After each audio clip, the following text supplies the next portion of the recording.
Irmãos, pode abrir suas Bíblias em Atos 9, nós vamos dar sequência à análise deste livro. Hoje veremos os versos 32 a 35.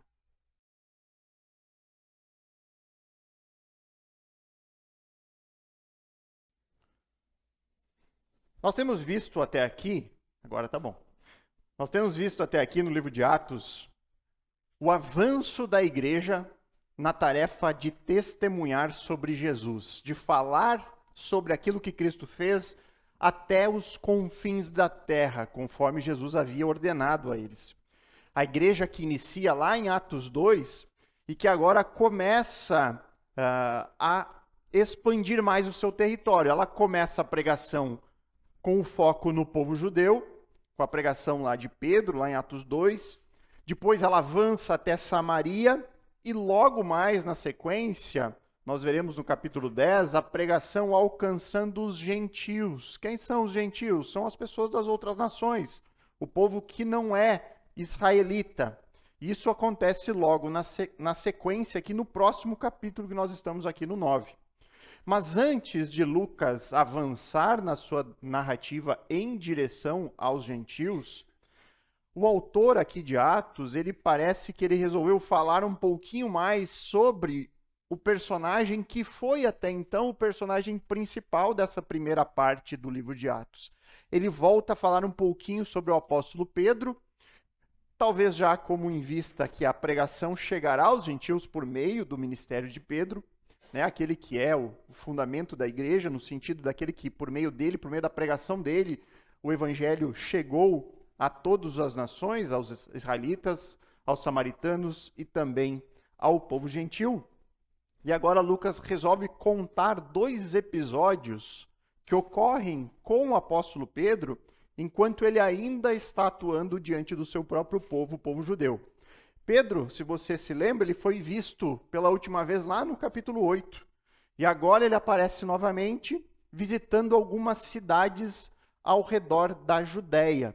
Então, na cronologia dos eventos, nós estamos avançando um pouco mais no tempo, né? Já se passaram aqui aproximadamente 3 anos desde o último texto que nós vimos sobre Paulo indo até a sua cidade natal, Tarso.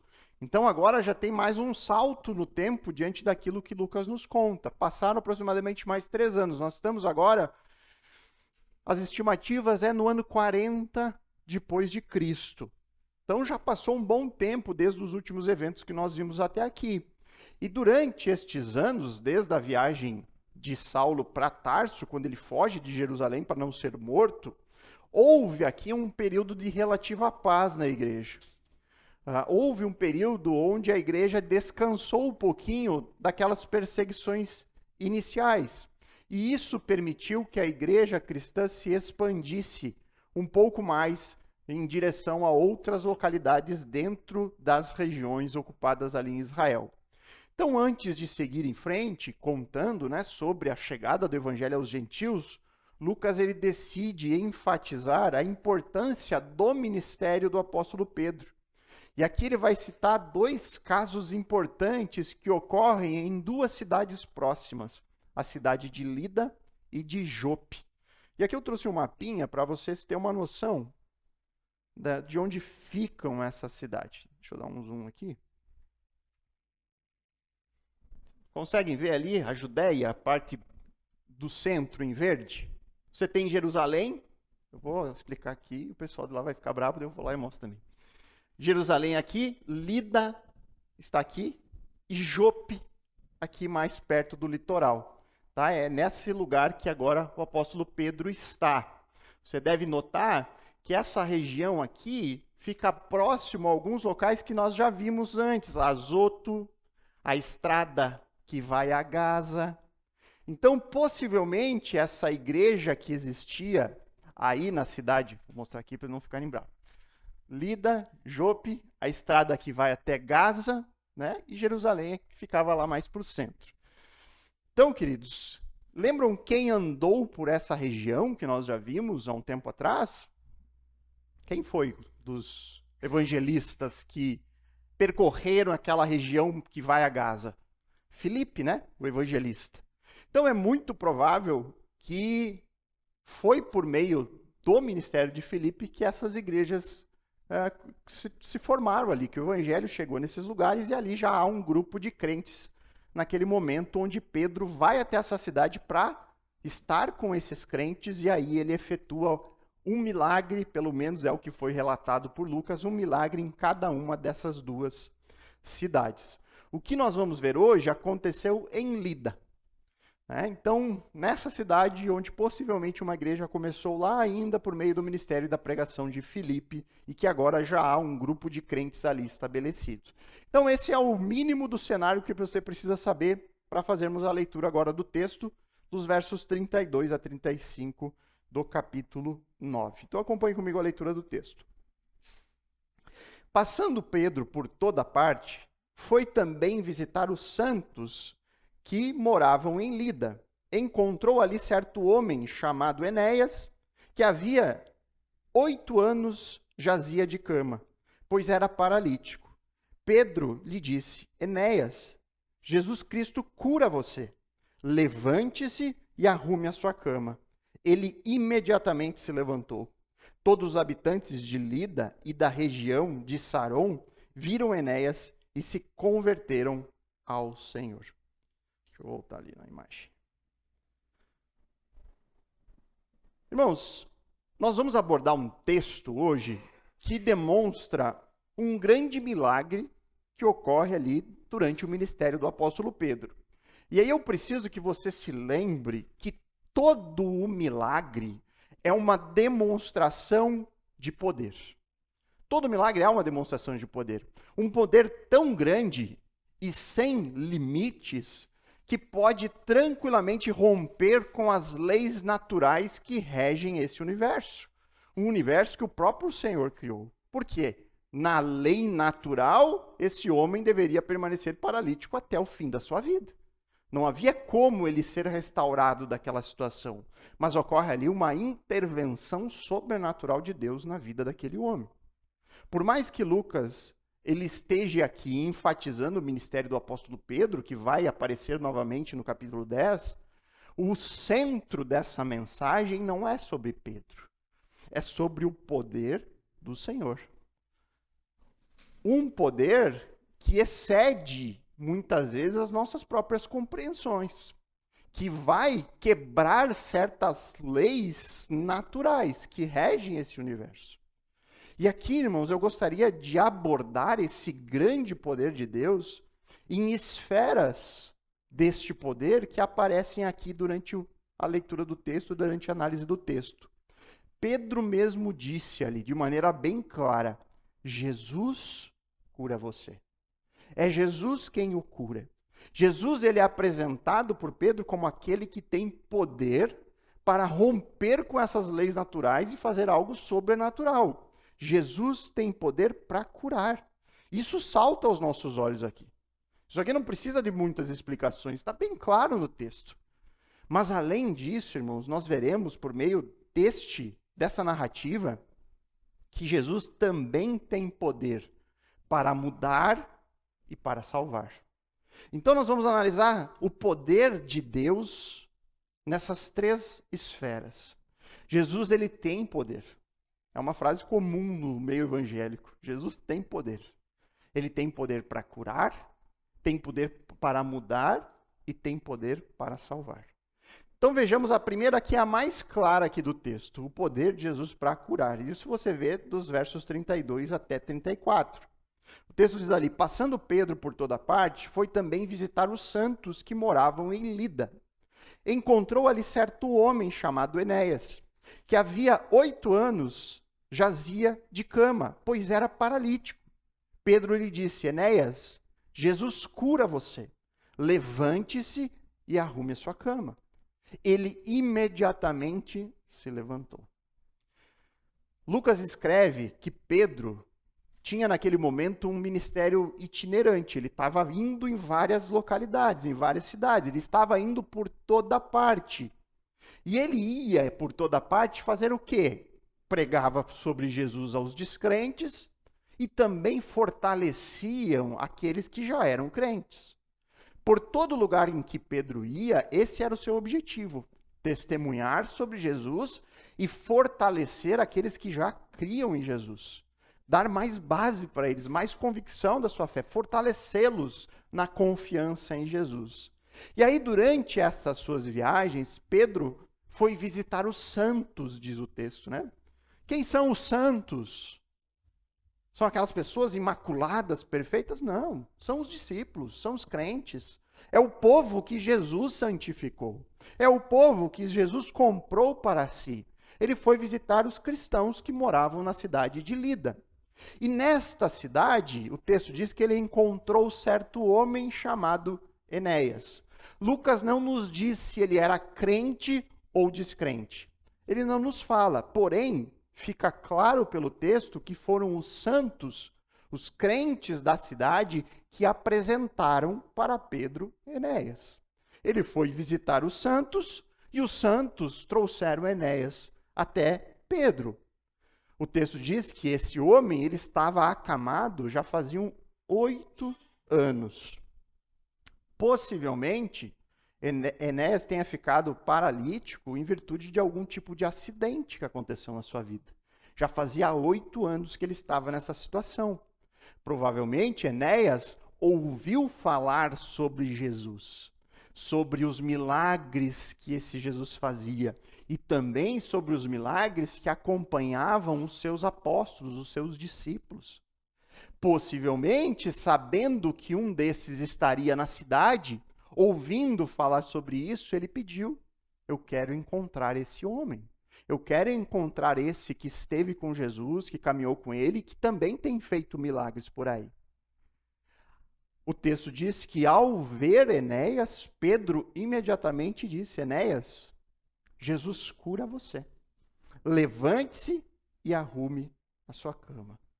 Enéas, então, ao ouvir isso, ele se levantou com muitas dificuldades, tremendo, né? Porque ele precisaria de reabilitação, ele precisaria fazer fisioterapia, né, Débora? Ele precisaria um bom tempo lá para reaprender a andar. 8 anos se passaram, musculatura atrofiada. Ele certamente ia ter que passar por um longo período de reabilitação, mas ele conseguiu, ainda ali com dificuldades. O que o texto nos diz? Foi assim? Não, o texto diz, ele imediatamente se levantou. Aqui, irmãos, o advérbio imediatamente revela que foi no mesmo instante, no exato momento, não houve nenhum segundo sequer de demora. Enéas se levantou e arrumou a sua cama. Isso demonstrava o tamanho daquela cura. Demonstrou aqui que ele foi completamente reabilitado daquela situação que havia aprisionado Enéas por 8 anos em uma cama. Ele imediatamente saltou da cama. E aí, irmãos, quando a gente fala em meditar sobre o texto bíblico, a ideia, irmãos, é você ficar ali imaginando, pensando, meditando sobre isso. Eu fiquei um tempo aqui pensando na cena, imaginando a alegria desse homem. Imagina só, depois de tanto tempo acamado. Irmãos, paralisia naquele tempo era sinônimo de morte por passar fome. Ele dependia totalmente de outras pessoas. Ele era alguém completamente entregue naquela situação. Não havia lá uma entidade social para ajudar os paralíticos. Nada disso. Não havia, ele não podia ser encostado pelo INSS. Nada disso acontecia naquele tempo. Agora você imagina 8 anos sofrendo. E aí, numa palavra, ele levanta, ele retoma toda a força das suas pernas, musculatura, tudo volta ali instantaneamente e ele consegue levantar e arrumar a sua cama e sair da sua cama. Irmão, você consegue imaginar essa cena? É algo assim que, Senhor, que coisa maravilhosa, pensa a alegria desse homem. Irmãos, são relatos como esse que nos enchem de esperança, que nos alegram. Eu garanto, se você ficar meditando um pouquinho mais profundamente nessa imagem, você vai chorar, você vai se emocionar, só de imaginar a alegria de Enéas. são relatos realmente que impactam a nossa vida. Mas ao mesmo tempo, irmãos, são relatos como esses que nos trazem algumas dúvidas e alguns questionamentos. Especialmente são relatos como esse que muitas pessoas usam para tentar atacar até, de certa forma, a credibilidade das Escrituras. E por que eu digo isso?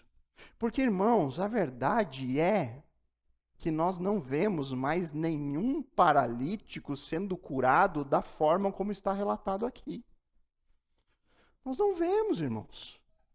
E eu sei que sempre vai ter alguém dizendo, mas pastor, eu sei de um caso de um primo do tio do vizinho do meu pai, que ele ia numa igreja e também ele era paralítico e ele agora anda. Sempre tem algum relato. Eu conheço uma pessoa que morava lá não sei aonde, que eu não sei o quê, que ele foi curado de uma artrite no joelho. Coisas que a gente não consegue provar.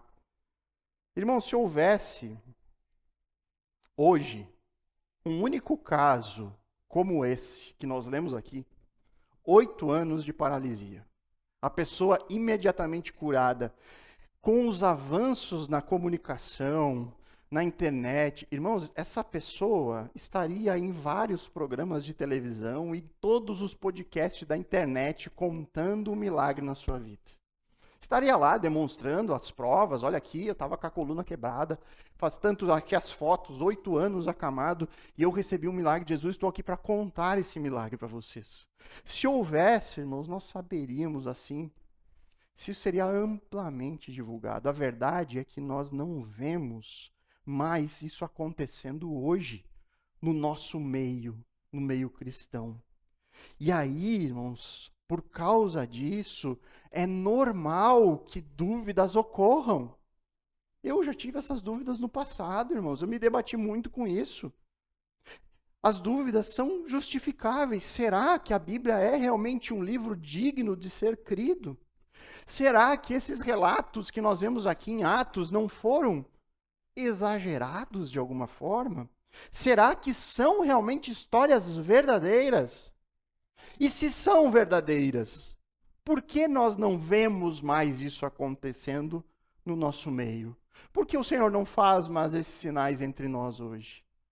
E aí, queridos, nós temos que começar a lembrar de coisas importantes. A primeira delas é que sim, nós estamos bem distantes das fontes primárias. Nós estamos 2000 anos aproximadamente longe das pessoas que supostamente viram Enéas, que presenciaram, que sabiam das histórias. Nós não podemos trazer Lucas aqui para contar para nós pessoalmente, ou o próprio apóstolo Pedro para nos dizer como aconteceu. E isso dificulta para nós a verificação. Nós não encontramos mais ninguém que tenha presenciado como uma testemunha ocular. Mas, não se esqueça, irmãos, quando Lucas escreve este livro, esta dificuldade da fonte primária não seria um problema para quem recebeu o livro de Atos. Nós lemos agora, em Atos capítulo 1, qual é a descrição que Lucas faz ali no primeiro capítulo do seu evangelho. Ele diz, olha, estou contando relatos fidedignos para que você, Teófilo, que é a pessoa que ele está escrevendo, você creia na mensagem mais importante de todas. E aí ele dá detalhes. Nós vimos o caso ali da história de Zacarias. Ele fala qual era o turno dele. Lucas diz, Zacarias, profeta que estava no turno tal daquele momento. Ou seja, ele quer que seja verificado. Ele quer que as pessoas vão lá ver se é verdade ou não é. Nós vemos aqui que Lucas, no livro de Atos, ele não só diz aonde aquele milagre aconteceu, qual foi a cidade, mas ele diz o nome da pessoa. Ele dá detalhes sobre a vida da pessoa. Ou seja, para um leitor original, aqueles que primeiro receberam este livro, lá naquele momento da história, naquele lugar, não seria nenhum problema ir até Lida e conhecer Enéas pessoalmente. Não seria nenhum problema para ninguém naquele tempo ir até lá e ver o homem que havia ficado paralisado por 8 anos, mas que andava e que não tinha mais nenhuma limitação. Então isso, irmãos, nós temos que pensar. Será que se as pessoas que receberam o livro de Atos lá na origem, será que se eles fossem lá para Lida, para a cidade, verificar o que aconteceu, será que chegando lá eles observassem, não, mas aqui não tem nenhum Enéas. Não, aqui na cidade não tem ninguém que ficou paralítico, portanto, não sei de onde você tirou. Será que se eles verificassem isso, o livro de Atos teria sido preservado como foi? Será que se as pessoas verificassem uma história mentirosa, entre tantas e tantas histórias que tem aqui, as pessoas iam continuar dando credibilidade, fazendo cópias deste livro? O que as pessoas faziam quando encontravam o livro de Atos? Elas liam aquilo, verificavam as histórias e copiavam para quantas pessoas elas pudessem, mandavam cópias para as pessoas, para amigos, parentes, igrejas. Eles replicavam porque viram a veracidade deste livro. Não há outra explicação, irmão. Se aqui nós tivéssemos um conjunto de histórias fictícias e mentirosas, esse livro de mera ficção não duraria por muitos anos. Por quê? Porque quem quer passar adiante uma mentira, essa mentira não vai ser propagada. Ele seria apenas um livro de ficção, estaria ali correndo em uma pequena localidade. Mas não, irmãos, a única justificativa de nós termos em nossas mãos esse livro é porque as pessoas lá que receberam originalmente perceberam a credibilidade. E fizeram questão de que todos também soubessem dessa grande notícia, desses fatos impressionantes que só demonstram o poder de Deus. Quem quer contar uma mentira, irmãos, não fornece dados tão precisos como tu, Lucas. Se Lucas quisesse te contar aqui uma história mentirosa, ele não dava a cidade, não dava o nome. Ele tentaria esconder, aconteceu em algum lugar, para que as pessoas não pudessem verificar. Mas não, o relato inteiro do livro de Atos é cheio de referências, é cheio de endereços, é cheio de nomes. Para quê? Para que as pessoas pudessem verificar. E aí, irmãos, quando nós chegamos à conclusão de que Atos é um livro confiável, quando nós vemos que Atos resistiu ao maior teste de todos, que é o escrutínio do tempo, o teste do tempo, um livro que foi preservado gerações e gerações. Quando nós vemos que o que nós temos aqui é de fato um livro histórico que conta histórias verdadeiras, aí nós temos que pensar um pouquinho mais a fundo. Algumas dúvidas precisam ainda ser respondidas. E aqui eu vou levantar 3 perguntas que eu considero pertinentes em relação a tudo que está acontecendo nesse texto. A primeira, quem curou Enéas? Quem curou Enéas? E essa aqui é fácil, foi Jesus.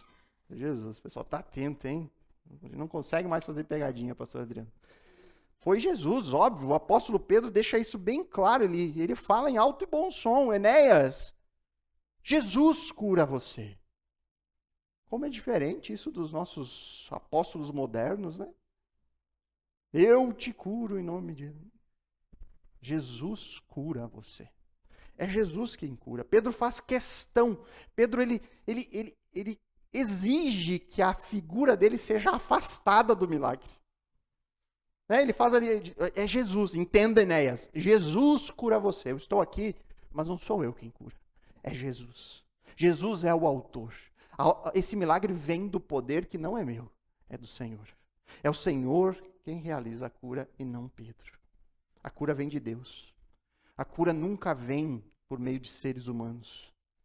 O poder para fazer algo assim, algo que excede as leis naturais, só pode vir de alguém que não está submetido a essas leis.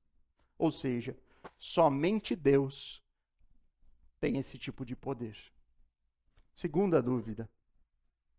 Curas como essa ainda podem ocorrer em nossos dias? Nós podemos crer em milagres? Irmãos, é claro que sim. É óbvio que nós podemos crer. Por que nós podemos crer? Porque nós cremos na Bíblia, nós cremos no Deus que se revela nas Escrituras. E o Deus que se revela na Bíblia é um Deus todo-poderoso.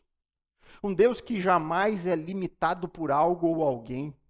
A Bíblia diz que o Senhor, Ele faz toda a sua vontade. Se a sua vontade for curar alguém, Ele vai curar. Não importa quão grave possa ser determinada doença ou condição, o Senhor tem poder para reverter qualquer coisa. E é por isso que nós sempre oramos pela cura, pelo milagre, pela restauração. Se você vem no culto de oração e doutrina da quarta-feira, você já viu isso constantemente. Nós clamando pela cura de irmãos, clamando para que o Senhor haja e faça um milagre na vida das pessoas, porque nós cremos que Deus tem poder para fazer isso. O que nós precisamos lembrar é que o milagre sempre ocorre com um propósito. Milagre na Bíblia também é chamado de sinal. O milagre é um sinal porque ele aponta para alguma coisa. É como se o milagre fosse uma placa de sinalização. Sabe aquela placa que tu tem na estrada e você olha lá, curva acentuada à direita. Então você sabe ali, está te avisando porque algo vai acontecer. O milagre é como uma sinalização para algo. E o milagre, como sinalizador de alguma coisa, é ainda mais claro quando Deus usa um agente humano como canal para esse milagre. Que foi o caso de Pedro aqui. Deus usou Pedro como um canal para o seu milagre. Porque se o objetivo de Deus fosse apenas abençoar Enéas, se a vontade de Deus fosse apenas aliviar o sofrimento daquele homem, Deus não poderia ter curado Enéas antes de Pedro chegar lá? Se o objetivo de Deus fosse simplesmente tirar aquele homem da cama, mudar a vida dele no sentido de trazer restauração da sua saúde, ele precisaria ter que esperar o apóstolo chegar lá para fazer aquilo? Não, o Senhor ia lá e curava. Certamente esse homem deve ter clamado em algum momento da sua vida por misericórdia. Nós vamos saber se era crente ou não, mas se ele fosse crente, certamente ele fez isso. Orou por isso. Então, quando Deus ele utiliza um agente humano para ser o canal condutor do milagre, o objetivo de Deus é muito mais do que apenas aliviar o sofrimento de alguém. Mas ele quer autenticar o ministério daquele ali que está sendo usado como canal da bênção. No caso aqui, Deus queria não só aliviar o sofrimento de Enéas, mas autenticar o ministério apostólico.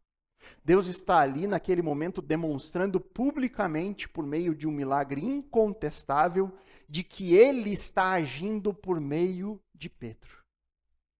Seja nas suas ações, seja nas suas palavras. É como se ali Deus dissesse para as pessoas: vocês viram o que esse homem fez? Vocês viram que eu estou por trás deste homem? Vocês viram que ele falou que eu curo e eu estou ali curando por meio dele? Então agora preste atenção no que ele tem a dizer sobre mim. Escutem agora o que esse homem tem a dizer.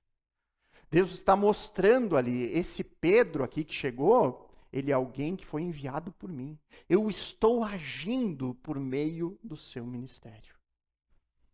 Isso nos conduz a um terceiro questionamento. Será que pessoas como Pedro, com esse tipo de autoridade e capacidade de realizar milagre, ainda existem hoje? Será que nós podemos encontrar pessoas dizendo levanta e anda? Encontrar dizendo é fácil, a gente vai encontrar um monte, né? Mas alguém que realmente faz, que diz ali, levante e ande. E a pessoa levanta e anda. Será que a gente vai encontrar pessoas assim? Será que existem pessoas com essa mesma capacidade de Pedro, de apenas invocar o nome de Jesus e ser capaz de fazer uma pessoa paralítica voltar a andar de forma instantânea? Irmãos, até mesmo Pedro, se você observar na sua vida, um homem que foi usado com frequência para curar. Um homem que foi usado por Deus com frequência para fazer milagres. Mas como Pedro ficou conhecido? Como curandeiro? Milagreiro? Como apóstolo. Ele é conhecido como apóstolo. E isso demonstra que o alvo do ministério dele nunca foram as curas e os milagres. Sempre foi a pregação, o testemunho, o ensino sobre Jesus. Esse sempre foi o foco do ministério de Pedro. Os milagres serviam apenas para autenticar as suas palavras. Os milagres autenticavam a pregação do evangelho que Pedro tinha. E essa pregação era a prioridade de Pedro. Isso sempre foi para os apóstolos muito mais importante do que qualquer milagre. Por isso que nós hoje, irmãos, e aqui eu falo de pregadores, de pastores ou de qualquer outra pessoa que fale de Jesus para os outros, que evangelize, nós não precisamos mais deste tipo de autenticação. Nós não precisamos mais de milagres para ser uma prova de que Deus está conosco. Eu não preciso fazer milagres para provar que Deus está agindo por meio da minha vida. Por quê? Porque hoje a Bíblia é a autoridade que confere a autenticidade. Hoje, aquilo que dá testemunho da verdade que é pregada ocorre por meio da Bíblia e não por meio de sinais ou milagres. Lugares onde hoje supostamente chove milagres, a Bíblia nem é ensinada.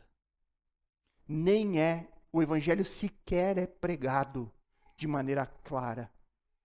Então não importa se chovam milagres, isso não vai autenticar algo que vai contra a própria palavra de Deus. Até porque no fim dos tempos, no período escatológico, nós sabemos que quem estará operando sinais e maravilhas não será o Espírito Santo de Deus, mas Satanás e o anticristo.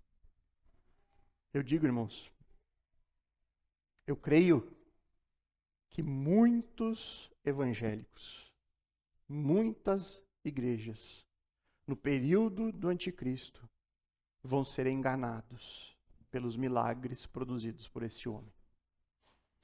Porque não comparam com a Bíblia. Porque não observam a verdadeira fonte de autenticação. Então, por que hoje não há uma pessoa como Pedro fazendo? Porque não é mais necessário para autenticar o ministério de ninguém. Hoje o que autentica o ministério é a Bíblia. Você precisa conferir o que está sendo dito no púlpito com aquela que é a única fonte de autoridade sobre nós. Se o que for dito contradiz as Escrituras, rejeite. Rejeite, fuja, corra. E faça isso pelo bem da sua alma. Do contrário, se você percebe que o ensino é bíblico e condizente com aquilo que Deus nos revelou, então esse ministério é realmente fruto do Espírito Santo e não de qualquer outra coisa, qualquer outro espírito que não seja o de Deus. Se não creem na Bíblia, se a pessoa não crê naquilo que a palavra diz sobre Jesus, as pessoas não crerão nem que chova milagres todos os dias. Apenas Jesus, apenas Deus tem poder para curar. Além disso, o texto também nos mostra que Jesus possui poder para mudar. E aqui eu gostaria de chamar a sua atenção para a segunda frase do apóstolo Pedro no verso 34. Na primeira parte, o apóstolo declara que Enéas está curado pelo poder de Jesus. Na segunda, Pedro dá uma ordem. Levante-se e arrume a sua cama. Irmãos, essa é uma declaração muito simples. É uma declaração do nosso cotidiano. E por isso pode passar muitas vezes despercebido de nós. Nós não damos muita atenção para algumas coisas na Bíblia. Essa é a nossa rotina diária. Nós levantamos e arrumamos a nossa cama. No caso, eu não faço isso, mas a minha esposa eu sei que faz. Então, a gente levanta e logo a cama está arrumada. E por mais que isso pareça até desperdício de tempo, né? Daqui a pouco eu estou de volta.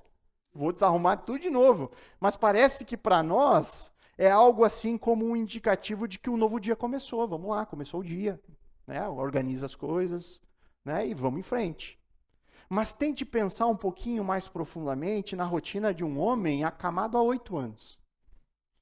Durante todo esse tempo, certamente, pessoas foram até ele, amigos, familiares, pessoas precisavam ajudar para ele tomar um banho, para ele comer uma refeição, Talvez as pessoas iam lá só para ver como é que ele estava, e nesse processo, certamente essas pessoas arrumavam a cama dele. Trocavam os panos, né, aqueles lençóis da época. Eram os outros que faziam isso. Então, quando Pedro diz aqui, simplesmente levante e arrume a sua cama, é que uma ordem assim, diante de um contexto de um milagre como esse, pode parecer, nossa, deixa a cama para depois. Saia correndo na rua com as perninhas novas, né? Eu fico pensando sempre na ressurreição, né? Eu já me vejo um pouco mais velho e cansado, né? E eu vejo os jovens correndo na rua. E eu fico lá, que saudade da minha juventude, musculatura forte, né? E eu penso, cara, quando houver a ressurreição, nós, os velhinhos, né? A primeira coisa que nós vamos fazer vai ser que nem cachorro quando leva a passear, sai correndo bem louco. É nós, né? Com o corpo restaurado, correndo, né? Dando piques e trotes e... juventude de novo, vigor. Imagina esse homem, né? Quando ele sai dali todo fortinho, com a musculatura impecável, e aí Pedro diz, arruma a cama. Não, Pedro, eu quero correr, quero jogar bola com meus amigos, eu quero fazer uma atividade normal. Mas, irmãos, isso aqui tem um sentido por trás. A ideia aqui é de Pedro dizendo para ele, Enéas, levanta porque sua vida vai mudar. A sua vida mudou a partir de agora. Enéas não precisa mais depender de ninguém para arrumar a cama dele. E ele mesmo vai poder fazer isso. Aquilo tinha sentido para ele, tinha significado. Depois daquele encontro que ele teve com Jesus e o seu poder para curar, ele também conheceu a parte de Jesus que muda a nossa vida, que nos dá um novo sentido. Nunca existiu e nunca existirá um só cristão que não tenha um antes e um depois para contar. Não há. Nunca vai existir alguém que conheceu a Cristo e não tenha algo para dizer para as pessoas, antes de Jesus minha vida era assim. Mas olha só como está hoje, olha o que Deus fez, olha Deus, o Senhor mudou completamente o meu viver. Não há. Porque Senhor que nos cura, Ele também nos muda. O Senhor que cura é o Senhor que transforma. E aqui o Enéas é como se ele recebesse uma ordem para isso. É isso, irmãos, que a Bíblia chama de novo nascimento, de conversão. Depois que ocorre a conversão, se inicia um processo chamado santificação, onde há uma mudança na nossa vida que vai se tornando dia a dia mais perceptível. E essa transformação ela é inevitável para o discípulo. Por quê? Porque ele recebe um poder que não vem dele. Um poder do Espírito. Ele recebe um poder que é também sobrenatural, que nos faz mudar. E eu sei que cada um está num momento diferente dessa caminhada. Duas pessoas nunca são iguais. Cada um de nós tem as suas próprias bagagens de vida. Alguns podem demorar anos para abandonar certas coisas que um outro abandona em poucos dias. Porque as nossas lutas são diferentes. Lá na conversão, nós recebemos o pleno perdão dos nossos pecados. Lá nós fomos salvos. Jesus remove a nossa culpa. Mas a obra de Jesus não para naquele momento. O Senhor passa então a trabalhar em nós. Passa a nos mudar, passa a nos levar da imaturidade espiritual até a maturidade. E nenhum dos seus filhos escapa disso, ou não passa por isso. Dessa transformação diária que ocorre depois da conversão e que vai prosseguir até a glorificação. Irmãos, todos nós temos ainda até hoje algum tipo de deficiência. Todos nós temos. Todos nós temos as nossas paralisias. Seja em nosso caráter, seja na nossa obediência, seja no nosso corpo físico, seja em qualquer outro sentido, nós ainda não estamos completos. Sempre vai haver algo a melhorar. Por isso que o crente, ao olhar esse progresso de anos e anos e anos, e vê que ainda não está pronto, ele fica cada vez mais ansioso pela eternidade, pelo dia da glorificação, em que o pecado e os seus efeitos vão ser definitivamente removidos de nós para sempre. Todos nós temos as nossas lutas. Possivelmente a nossa luta não é a mesma de Enéas. As nossas paralisias são diferentes. Mas todos nós temos algo que nos atrapalha nesse processo de ser aquilo que nós deveríamos ser. Algo que nos incapacita. Nós temos os nossos medos. Cada um tem os seus. As nossas angústias pessoais. As nossas incertezas. Todos nós temos coisas que nos impedem de ser aquilo que Deus planejou que nós deveríamos ser. Nós não somos pessoas completas. Pessoas que realmente vivem o propósito de Deus. Perfeito em obediência, perfeito em conduta. Nenhum de nós é assim. E aí, nesses momentos, quando nós percebemos a profundidade dos nossos problemas, quando nós meditamos na profundidade das nossas dificuldades, que muitas vezes é fazer as coisas mais simples e básicas da vida cristã, e nós nos vemos caindo nas mesmas coisas, nos mesmos problemas. Quando nós percebemos isso, nós cantamos confiança, Senhor. Me ajuda a confiar quando eu não consigo confiar. Me ajuda a ter uma fé realmente inabalável. Nesses momentos em que o medo nos impede de prosseguir, quando muitas vezes nós nos prendemos nos erros do passado, ou quando apenas o peso das circunstâncias são tão fortes que eu não consigo nem me mover, nem fazer aquilo que eu sei que eu tenho que fazer como cristão nesses momentos, irmãos. A nossa única arma é lembrar das verdades que o Senhor já nos disse. Eu preciso pregar para mim mesmo as promessas do Senhor. Eu preciso confiar naquele que tem não só poder para curar, mas para fazer uma mudança na minha vida. Pois é Ele quem opera em mim, se eu de fato creio nele. É sempre preciso crer nisso. Que Jesus tem poder não só para mudar as circunstâncias, porque normalmente, irmãos, é isso que a gente pensa. É isso que a gente pede para Deus. Normalmente, nós estamos sofrendo com algo e nós vamos até o Senhor e pedimos, Pai, muda essa realidade na minha vida. Muda essas circunstâncias. Mas aí eu preciso saber que o Senhor, Ele tem poder para mudar a mim mesmo, não só a circunstância. Talvez o Senhor queira que eu permaneça sofrendo determinadas coisas. Talvez o Senhor não queira mudar aquilo que está ao meu redor, porque Ele quer mudar a minha maneira de encarar as circunstâncias. Talvez o Senhor queira trabalhar no meu caráter e não nas coisas que me cercam. Talvez o Senhor queira só me ensinar a confiar, mesmo quando a confiança me faltar. E aí, irmãos, a primeira história que me vem à mente sempre é a do apóstolo Paulo em sofrimento, clamando, orando a Deus para o Senhor mudar as circunstâncias. Lembra a história do espinho na carne, 2 Coríntios, capítulo 12? Paulo diz, olha, eu orei 3 vezes ao Senhor. 3 vezes eu pedi, Senhor, muda a circunstância. Tira esse espinho da minha carne. E aí o que o Senhor fez? Mudou as circunstâncias? Não.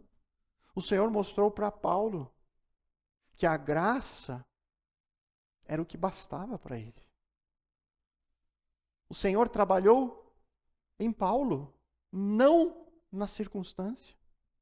O Senhor deu uma confiança sobrenatural para ele, deu o entendimento de que ele tinha aquilo que ele mais precisava.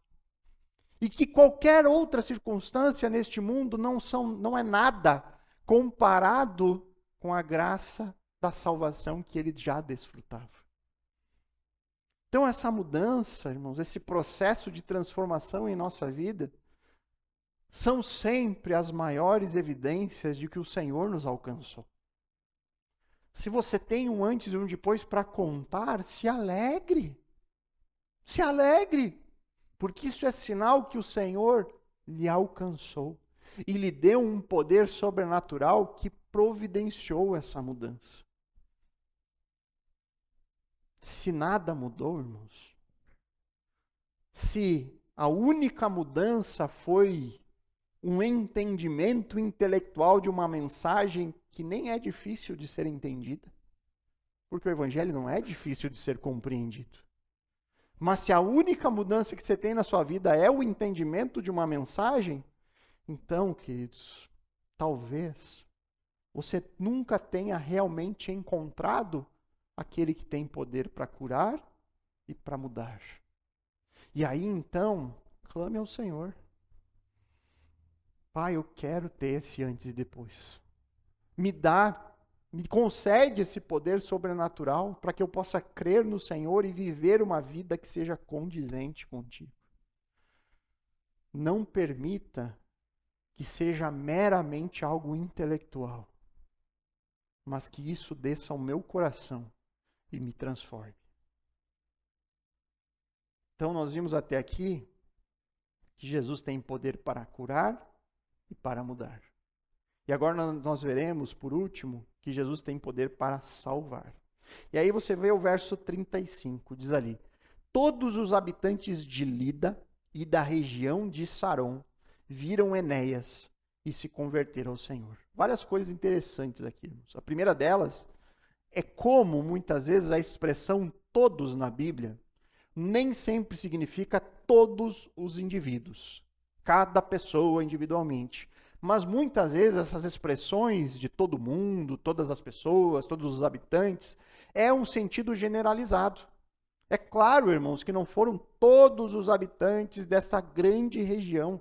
A região de Saron é toda aquela planície litorânica ali, que vai até Jope, que é a próxima cidade que nós veremos. Então é uma área extensa, bastante grande. Lucas não está dizendo aqui que cada indivíduo, que todas as pessoas se converteram ali. Ele está dizendo assim, olha, foi uma conversão em massa, muitas pessoas se converteram. É aquela ideia de todo mundo aqui está com calor. Sim, mas todo mundo mesmo? Não, todo mundo está aqui. Né? Então tem essas ideias que generalizam um termo, mas que nós não devemos ir para a literalidade, achar que cada habitante ali se converteu. Não, mas muitas pessoas se converteram. Foi uma conversão em massa. Outra informação que nós temos que entender é a forma da conversão.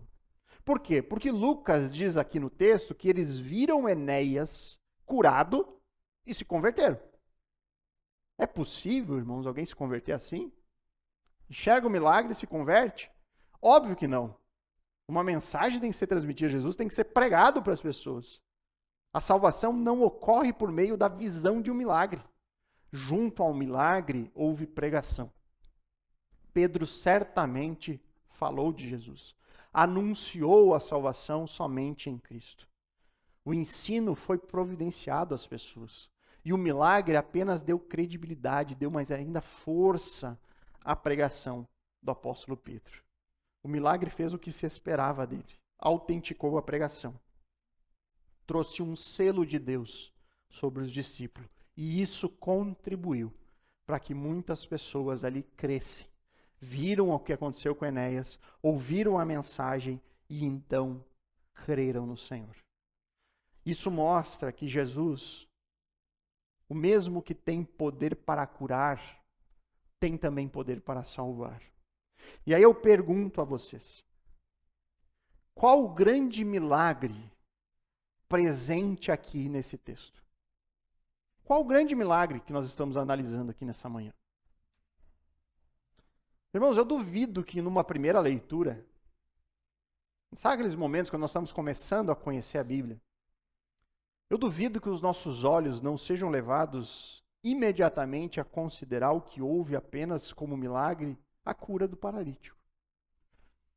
O foco aqui do texto coloca Enéas, o milagre, e aí nós vemos ali um homem por 8 anos paralisado e voltando a andar, e isso para nós salta aos olhos. E aí nós pensamos, não, esse é um milagre aqui. Por que que isso ocorre quando nós estamos começando a conhecer ao Senhor? Porque, irmãos, nossos olhos, eles tendem a valorizar tudo aquilo que compete a essa nossa esfera material da vida. Com o passar do tempo, nós vamos aprendendo do Senhor que a vida ela é passageira. Nós vamos aprendendo que a nossa vida é como uma neblina, né? Que começa de manhã cedo, sai o sol, logo se dissipa. A ideia da brevidade. Nós passamos a entender que nós aqui vamos passar bem rápido por este mundo, se comparado com aquilo que é eterno, com aquilo que a Bíblia fala que não tem fim. Todos nós nascemos, tivemos um início em um determinado momento da história deste mundo, mas nossa alma ela é imortal, ela jamais passará. A nossa consciência ela foi ligada para jamais ser desligada. Parou para pensar nisso? A nossa consciência ela foi ligada no momento do nosso nascimento e ela não vai mais ser desligada. O problema, irmãos, é que o nosso corpo, nós nascemos com a semente do pecado. E nós padecemos por isso. E o nosso corpo que nasce com essa mancha, ele caminha para a morte todos os dias. E se Deus não abrir os nossos olhos para essa realidade, nós vamos sempre tentar viver o hoje. E dentro do possível, nós não queremos nem pensar muito no amanhã. Por quê? Porque o amanhã parece ser triste. Quem deseja envelhecer? Quem deseja chegar logo a muitos anos? Nos dias do aniversário a gente reflete um pouco sobre isso, né? Eu não vejo mais motivo para comemorar, a não ser o fato de que eu estou me aproximando do momento da eternidade. Mas a idade vai chegando, as limitações vão chegando. Então, se eu não tenho a esperança da vida eterna, comemorar mais um ano de vida é triste. Cada vez mais se aproxima a minha morte. E é claro que nós desejamos viver bastante. Mas o viver bastante nos aproxima daquele que é o nosso maior inimigo, a morte. Por isso, irmãos, que para muitos, a vida neste mundo significa apenas viver o melhor enquanto podemos. Olhamos para tudo aquilo que é material e consideramos que essa é a única realidade palpável. E mesmo crendo em Jesus e na vida eterna, vai um tempo, irmãos, para nós nos libertarmos dessa visão materialista da vida. Parece que nós nascemos quase que como irmãos siameses, grudado com essa visão de que o mundo é agora. A vida é isso aqui, vamos lá, vamos viver. É por isso que nós nos deparamos com um texto como esse, temos a tendência de achar que a maior bênção aqui é a de Enéas. A bênção que ele recebeu da cura. Só que quando o Espírito Santo e a palavra transbordam em nós, quando nós entendemos que o ser humano nasceu morto nos seus delitos e pecados e que somente um milagre, o milagre da conversão, pode salvá-lo de uma condenação que é certa, aí então nós passamos a entender de que de nada adianta eu receber uma cura como a de Enéas, mas permanecer sem o perdão do Senhor que me concede por meio de Cristo. Nós sabemos pela Bíblia que o caminho da salvação ele é estreito. Poucos são encontrados nele. Então, quando essas coisas se tornam claras para nós vamos ler um texto desse e dizer o grande milagre está no verso 35. Se um único pecador que se arrepende e crê já é um milagre, imagina uma conversão em massa como essa. Muitas pessoas crendo. Sem dúvida, esse é o grande milagre aqui. A cura de Enéas foi um grande milagre. É óbvio que sim. É inegável. A intervenção de Deus curando aquele homem que sofria por 8 anos. Mas, irmãos, se Deus curasse Enéas e o evangelho não fosse pregado, qual seria o futuro dele? Quem garante que ele não sofreria outro acidente? Vai que ele sofreu um acidente no motocross, ele gosta de moto, ele volta lá, vai pegar uma moto de novo. Só tinha moto naquele tempo, não sei se você sabe. Ah, não tinha, tô brincando. Mas o que adianta, né, irmãos? Você ser curado fisicamente e permanecer sem o perdão que nos dá a vida eterna. Quantos anos mais de boa saúde Enéas teria? 30, 40, 50 anos? Nós não sabemos qual era a idade dele. Mas sabemos aquilo que a gente entende, que parece que para nós o tempo neste mundo nunca vai ser o suficiente. A gente não quer partir. A gente não quer que a vida termine. Já o segundo milagre, irmãos, o milagre da salvação, o milagre da conversão, esse sim, irmãos, esse sim traz conforto para a alma, traz mudança de vida completa, traz o antes e depois de Cristo, traz paz, traz esperança para sempre, traz a certeza de uma eternidade restaurada, traz a esperança da vida eterna. E isso sempre será o mais importante, irmãos. Eu sei que muitas pessoas vêm para as igrejas atrás de algum tipo de milagre como o de Enéas. Chegam na igreja atrás de um milagre na sua vida financeira, de um milagre da cura de algum parente, do milagre para a sua própria cura, enfim. Mas aí, numa igreja bíblica, ela vai descobrir que ela veio pelos motivos errados, mas encontrou o verdadeiro motivo, que é a salvação da alma, a vida eterna. Isso é mais importante do que qualquer outro tipo de milagre. O que é mais importante para você? O que é mais importante para você? Receber uma bênção neste mundo material? Receber algum tipo de alívio para os seus problemas de saúde? Receber alívio para as suas dificuldades financeiras? Ou receber um milagre que salva a sua alma para sempre? O que é melhor? O que é melhor para você? Uma vida perfeita nesse tempo? Vida boa, 80, 90 anos? Mas nunca ter ouvido falar de Jesus? Ou padecer em paralisia por anos, mas poder ouvir, poder crer, poder ganhar a vida eterna, poder saber que um dia você desfrutará de comunhão com o Criador em perfeita paz e alegria para sempre. Se você estivesse diante dessa escolha, olha, duas opções para você. Você quer ser o maior no mundo, na terra, tendo tudo que você imagina, dinheiro, bens, saúde, você vai até o máximo que uma pessoa pode viver. Vai desfrutar do melhor deste mundo, mas a sua alma padecerá o inferno eternamente. Ou você quer vir como um miserável e viver por 80, 90 anos padecendo de todo tipo de sofrimento, mas ao final você ganhará um reino eterno. O que você escolheria? Irmãos, a verdade é que as pessoas têm trocado aquilo que é eterno, que nós ainda não podemos ver com esses olhos carnais, por aquilo que é meramente terreno e material. As pessoas têm escolhido isso todos os dias. E quando estiver lá, irmãos, o tormento psicológico, especialmente de pessoas que ouviram, que escutaram a pregação, que ouviram falar de Jesus, irmãos, o tormento psicológico será eterno. As pessoas estão lotando igrejas atrás de um milagre como o primeiro. Físico, alívio para o sofrimento do momento. E muitas dessas pessoas não se interessam nem um pouco pelo Evangelho, pela Bíblia, pelo viver que agrada a Deus. Não se esqueça do que Jesus disse.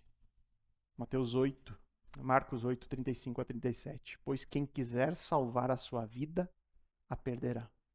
E quem perder a vida por minha causa e por causa do Evangelho, esse a salvará. De que adianta ganhar o mundo inteiro e perder a sua alma? Eu vou reforçar, irmãos. Talvez você não saiba disso, mas Jesus tem poder para salvar a sua vida. E eu não estou falando de uma salvação temporária. Estou falando de salvação eterna. Jesus tem poder para te fazer filho de Deus, herdeiro do seu reino. Sabe o que você precisa fazer para conseguir a salvação? Confiar. Somente isso. Confiar. Ter fé. Você precisa apenas reconhecer que merecia condenação, que você é um pecador como qualquer outro. E a partir disso, crer que Jesus assumiu para si a sua culpa. Crer que Jesus morreu no seu lugar. E aí você precisa confiar que Jesus é o único e suficiente Salvador.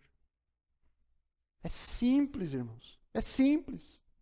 Eu não preciso pagar preço nenhum, porque o preço foi pago. Eu não preciso trazer uma lista de boas obras, porque elas nunca serão suficientes. Eu só tenho que confiar naquele que fez a obra perfeita lá na cruz do Calvário. E sabe o que é mais maravilhoso e impressionante? É que quando você crê, quando você abraça essa mensagem com confiança, e aí você começa essa mudança na sua vida e você vai aprendendo mais sobre o Senhor e aprendendo mais sobre a Bíblia, aí você se depara em um momento onde você descobre que até essa fé que é requerida de nós, essa confiança, é também dom de Deus. Porque se não fosse dom de Deus, nós teríamos ainda alguma coisa a nos orgulhar. Ah, mas eu confiei. E aí Deus diz, olha, até isso vem de mim.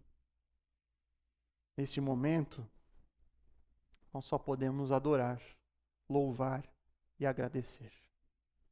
Então, queridos, de acordo com tudo isso que nós aprendemos aqui, eu deixo algumas perguntas bem breves para a sua meditação pessoal. Quais paralisias pessoais você ainda identifica na sua vida? O que tem te impedido de seguir em frente? Quais são os seus maiores medos? As suas maiores angústias? Pense, irmãos, enquanto isso pode significar uma visão ainda muito materialista da sua vida. Será que as coisas que te impedem de seguir, será que esses medos que você tem não é porque você ainda tem uma visão muito presa a este mundo? Será que não falta olhar mais para a eternidade e para aquilo que Deus já fez? A salvação? Será que você tem na sua vida um claro antes e depois de Cristo?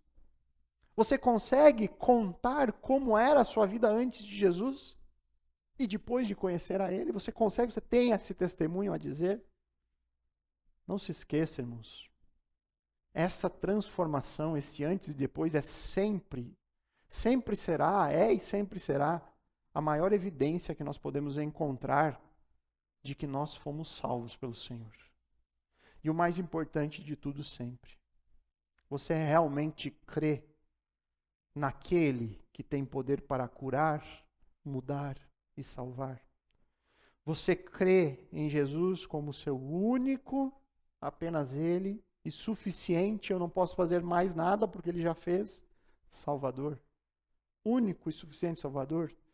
Se sim, então levante-se, arrume a sua cama. Quem não arrumou hoje de manhã, volte para casa e arrume. Ou seja, continue ou comece a trilhar uma nova história depois do seu encontro com o Senhor. Vamos orar. Pai bondoso, amado Senhor, nós te damos graça mais uma vez, Pai, pela palavra do Senhor que em tudo nos ensina, que nos exorta, que tem tanto e tanto ensinamento para nos dar.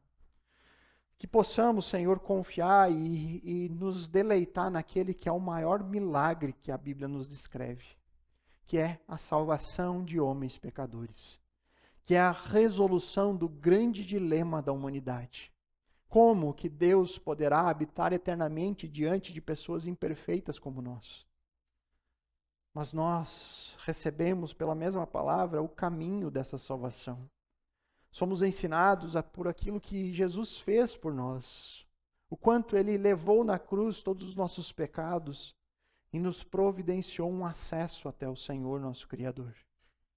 Que alegria, Pai, podermos receber essa mensagem. E eu peço, Pai, que o Senhor atue com o Teu Santo Espírito, nos convencendo de que essa mensagem é verdadeira, nos convencendo do nosso próprio pecado e da necessidade que temos de um Salvador. E esse Salvador é somente Jesus. Que cada um de nós possa crer nisso. Que cada um de nós possa apresentar um antes e depois na sua vida, em relação ao momento em que se encontrou com aquele que é o único que tem poder para curar, mudar e salvar. Obrigado, Pai. Te damos graça pela Tua santa palavra. Te damos graça por esse momento que tivemos aqui para aprender mais dela. Que o Senhor continue a nos alimentar. Esse é o nosso desejo e oração em nome de Cristo. Amém.